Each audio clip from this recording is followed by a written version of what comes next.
Tuesday, March 27th. We are going to do something unusual in this half hour. We're going to spend all of our time with one topic. It is the incredible story of Frederick Coe, the son of a prominent family in Spokane, Washington. He was convicted in 1981 of 4 rapes from among many committed in the fashionable South Hill neighborhood of Spokane. The rapes ended, but Frederick Coe, who is now in prison, has persistently denied committing them. I feel certainly sadness. First of all, for the people of Spokane County, because they've been deceived, tricked, as it were, into believing that a series of crimes has been solved when in fact they have not. The South Hill Rapist is still out there somewhere, or he's left town.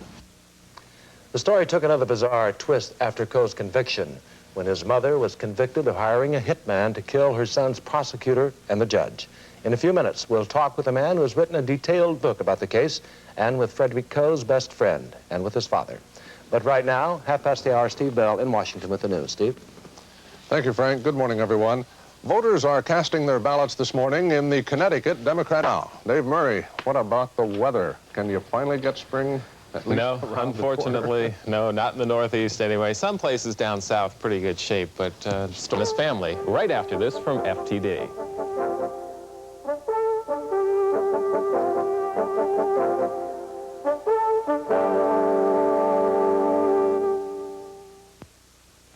Hi, just a little... For over 2 years, a series of increasingly brutal rapes took place in an affluent section of Spokane, Washington. Finally, in early 1981, the police arrested Fred Coe, 34-year-old son of a prominent local family. His father was Gordon Coe, the managing editor of Spokane Chronicle. Fred Coe said he was innocent, a police scapegoat who himself was trying to track down the rapist. I don't think that any group of police officers sat down in some smoke-filled room and said, hey, we're going to get a media person's son, and we're going to get back our frustrations at the media and the fact that the media have made things tough for us lately. Obviously, there's tremendous pressure on the police. But I think that my activities, which included just simply my own private little search for clues, put me in a position where I would be suspicious, perhaps. But Fred was found guilty on 4 counts of rape and sentenced to life in prison plus 75 years. His family continued to insist upon his innocence. Here is his mother, Ruth. I think a mockery has been made of us women of Spokane by the police department and the prosecutor. They had to have a scapegoat. They tell us that the South Hill Rapist is caught. Throw away your mace, throw away your guns. You're safe, girls. Ha! My son didn't do it. Not long after that, Ruth Coe herself was arrested for hiring a hitman to kill both the prosecutor and the judge in her son's case. The hitman was actually an undercover detective. Mrs. Coe pleaded entrapment and diminished mental capacity. The judge, who compared the Coe case to a Greek tragedy, found her guilty. She was given 10 years on parole, 1 year in jail. Mrs. Coe is now released. Her son, who still says he's innocent, is appealing his conviction. In a few minutes, we will talk with Fred Coe's best friend and a man who wrote a book about this unusual case. We will also talk with Fred Coe's father, all after these words. Harvey, having trouble?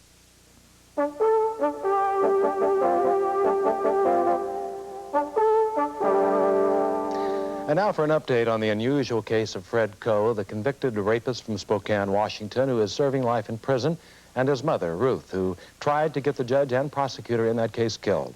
Jack Olsen has written a book about this case called Son, a Psychopath and His Victims.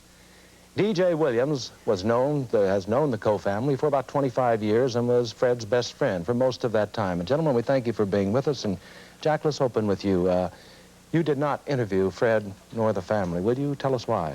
Well, I went after them from the very beginning, of course, since I was writing a book about them, but they kept me at arm's length for a year and a half with various excuses. I was invited to the prison to interview Fred, and then the invitation was abruptly withdrawn, and they set impossible conditions. At the very end, I said, I'll go under any conditions whatsoever, and they then stopped writing to me entirely. So I never did talk to him face to face. I did, however, have a lengthy correspondence with him, perhaps 200,000 words, and read all the transcripts and so forth. And by the time I finished, I almost felt as if I had interviewed him at length.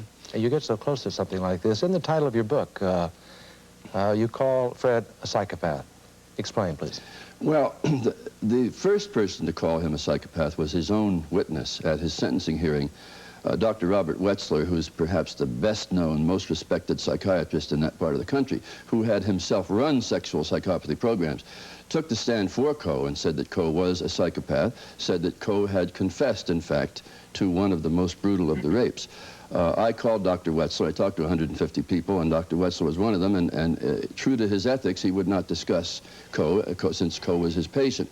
But he did suggest to me that I read a book called The Mask of Sanity, which it turns out is the Bible on the subject of psychopathy. It's a masterwork on the subject. And as soon as I read it, I realized I was reading the biography of Fred Coe. Everything matched, so that there became no question about what his mental problem was. Jay, you knew him 25 years. As we read the book, we realize what a shock it was to you, but you've since described him as a fascinating personality, but his emotions were flat. Describe what you mean by that, and when did you first perceive that he wasn't what you thought he was? I don't know that I've actually used the term that his emotions were flat, but I think that's accurate. He was very cool emotionally. I remember 10 or 12 years after I knew Fred, all that period of time he lived with he shared a bedroom with his grandfather.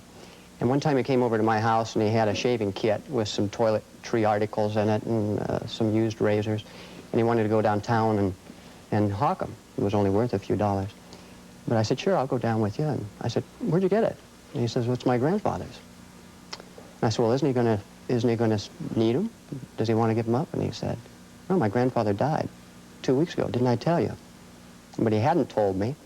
And I had been with him nearly every day those past 2 weeks. And then there was the dog. I think that upset you. Yeah, it was an identical situation. He had a dog that was like a member of his family. And when I was with Fred, we were with his dog. And I noticed a few days went by and Blackie wasn't around. And I said, where's your dog? And he says, oh, my dog died. It died a week ago. Didn't I mention it to you? And I think that probably explains his personality. His emotions were very flat. Jack, in your research, you dig very deeply into the relationship with his mother. Tell us a little bit about that, as you perceived it. Well, as I perceived it, and as almost anyone who knew the family perceived it, it was an extreme love-hate relationship. From the earliest time, Mrs. Coe would say things like, he is my boy, he is my son. Not in the sense that all mothers love all their sons, but in the sense that he was something very, very special. And she communicated this to him as a young man. She would, according to friends, she would say to him that he was going to have to be her support in her old age because she could not depend on any other support. She put these pressures on him. She made him feel that he was something far superior to the average person, and did one other thing, which was also apparently done by the father, and which apparently is a family trait. The Coes were never wrong about anything. If something happened, if little Freddie Coe got into trouble, it was always the other guy's fault. Jay remembers situations like this. If Coe would put an ice ball through somebody's windshield, Mrs. Coe would bawl out the driver. It was what the psychiatrists tell me is a phenomenon called denial, and that has never changed to this day. Right now, in the face of overwhelming evidence that he's guilty not only of these 4 crimes, but of many, many other crimes, the family will look you right straight in the eye and say, of course he didn't do it, it was a frame-up. Jay, he did call upon you to testify as a character witness. His family talked with you. Describe how that transpired. I spent a lot of time with Fred, or Kevin. He's legally Kevin Coe now. I spent a lot of time with him prior to the trial and leading up to the trial. And during that period of time, they asked me to be a witness. Eventually, at the end, I was only asked to be a character witness, to just say those things about him that I knew were true. But he then gave me a script that he wanted me to read off of. And this script he had gained from the book, The Mask of Sanity. He knew that he was going to be accused of being a psychopath, so the book, The Mask of Sanity, listed characteristics of psychopaths, and so he listed the opposite and gave me that list so that I was to identify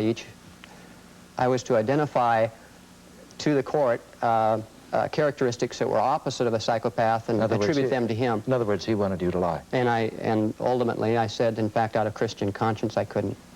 Jay, Jack, thank you for being with us. We'll be back, and we're going to talk to Gordon Coe, Fred Coe's father, right after this from Naturalizer Shoes.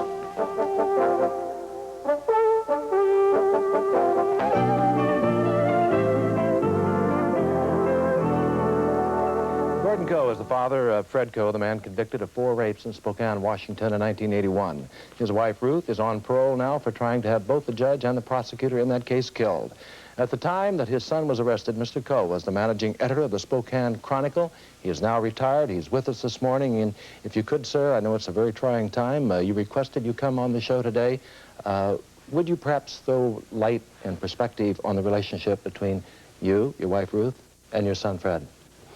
Well, Mr. Olsen, even just now, continued his foolishness about how the wife had sort of created him, and my wife had created our son in her own image, and talked about how he would have to support her in her old age and so on. We heard that. I understand that, sir. With all due respect, it's all with all due respect, pointless because it wasn't true, like with all due respect, most everything sir, in the if book. you could describe the relationship as opposed to what you heard from Mr. Well, the Olsen. relationship was very normal. Kevin, or Fred, as he was then known, was closer to me, as most father and sons are. She was closer to our daughter, as is most usually the case. We were close because of sports and a lot of other things that men have in common, and she was closer to our daughter because of the girl talk sort of thing that mothers and daughters are close. And she never did all these things that Mr. Olsen describes about he'd have to support her in her old age and all that foolishness, of course, never existed. Well, if we could move beyond that, if we could, there was the overwhelming evidence that he was guilty. Your wife was the evidence was not overwhelming. And as a matter of fact, the prosecution case was so weak that they refused for the first time, and the only time in the 10 years that present rules of evidence in the state of Washington have existed, the first time they ever wouldn't let the defense have the police reports on the case. All other cases tried before and since they've given the police reports to the defense, but the reason they wouldn't was because none of the descriptions of the rapist as given by the rape victims to the police immediately after the rape, when right, of course could we move? Those were I'm just trying to answer your question. I understand. The descriptions were totally different than Kevin Coe, and that is a major reason why the prosecution refused to give the But the behavior police after reports. that of your wife in the attempt to kill the judge and the prosecutor, so she was under tremendous stress, and for a brief time, tremendous trauma, which was outlined at the trial, and which, of course, Mr. Olsen saw because he covered that trial. He did not cover our son's trial, and all his discussion of that is second or third hand, mostly third hand. even though he attempted to make it first hand. Well, he did, yes, but of course, remember, our attorneys all advised us against talking to Mr. Olsen. We had some very bad reports on him, things he was going around saying about our daughter and son and so on. We just simply couldn't trust him. And Mr. Coe, furthermore, we were advised that what would happen was that it would completely ruin any chance for a fair trial for Kevin Coe if the Supreme Court does, as expected, throw out his other convictions. So we didn't want a book at the time, coming at this time before a trial until it was all over. And we expected that one of us, we all write too, And in fact, Kevin Coe is now writing a book about it, which will be the first time that the truth will come out. Mr. Coe, again, we're out of time. I do appreciate your coming in. I understand. Thank you for being with us. Thank you. We'll be right back.